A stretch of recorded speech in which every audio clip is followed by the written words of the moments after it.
Hello everyone, my name is Diarbek Urazbayev. My student ID is 12211157. Today I'm going to talk about the solutions to math question. To determine which option requires a lower financial investment in Australian dollar after 1 year, we need to calculate the total amount that will be repaid in Australian dollars under each option. So option 1 requires a company to repay the loan principal and interest in Japanese yen, which will need to be converted to Australian dollar at the then current exchange rate. The total amount the company will need to repay in Australian dollar can be calculated as follows. Presuming that the exchange rate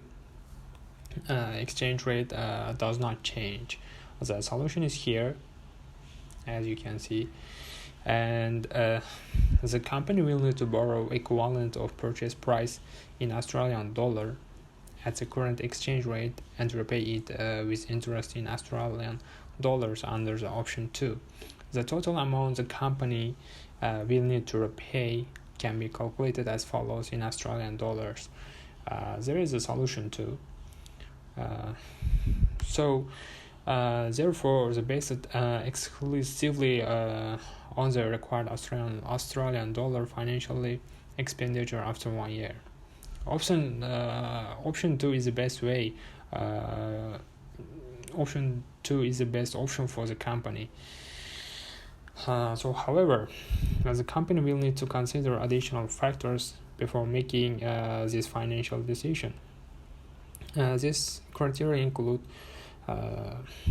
changes in the exchange rate between Australian dollar and the Japanese yen could be affect the amount of Australian dollars required to repay the loan under either of the two repayment options.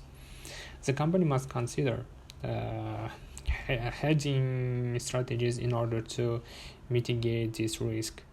The cost of borrowing and the amount of funds required for loan repayment can be affected by fluctuation in interest rate. The company should consider the political effect of interest rate fluctuations on its cash flow and profitability. Credit risk. The company must consider the credit worthiness of the leaders as well as the hazard associated with borrowing from them. Regulatory and legal risk. The company should consider any regulatory or legal requirements that may impact its ability to borrow in Australia or Japan. And also funding and liquidity risk. The company should consider its overall funding and liquidity requirements, as well as whether borrowing in Australian dollar or Japanese yen is preferable given its cash flow and funding needs. The company should consider the tax implications of borrowing in Australia or Japan, along with the potential tax advantages or disadvantages for each option. So this is the end of part 1. So I'm going to talk about my overview about this assessment. In this respective report, I will discuss lessons I have learned from evaluating case studies, writing reports, and solving math problems in the subject of international finance. Specifically, I will consider whether I find this lesson learned to be professional or personal relevant or useful. I will discuss lessons I have learned from analyzing the case studies of 4 companies: CLS Limited, Walmart Inc., Starbucks Corporation, and HRS Heart Exchangers.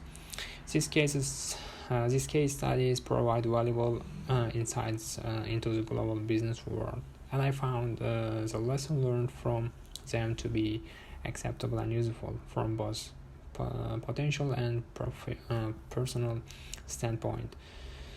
Starting with CLS Limited, I was impressed by its meteoric rise from an Australian biotechnology company to a leading global player in its field.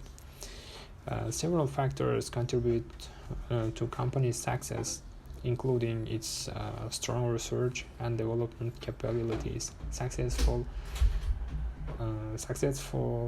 acquisitions, and emphasis on quality and innovation. Focusing on these factors, it's crucial for any company seeking growth and success on global market. Next,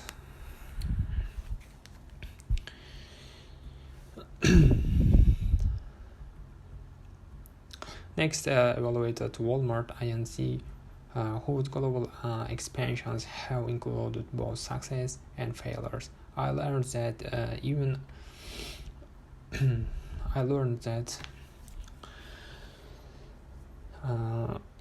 retail behemoths like Walmart can fail in certain markets if it does not conform the local culture and preferences.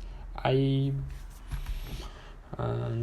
moved to the Starbucks Corporation. I learned about the company's expansion difficulties in Australia. Despite its global success, Starbucks failed to entice Australian customers, resulting in eventual closures of its Australian operations.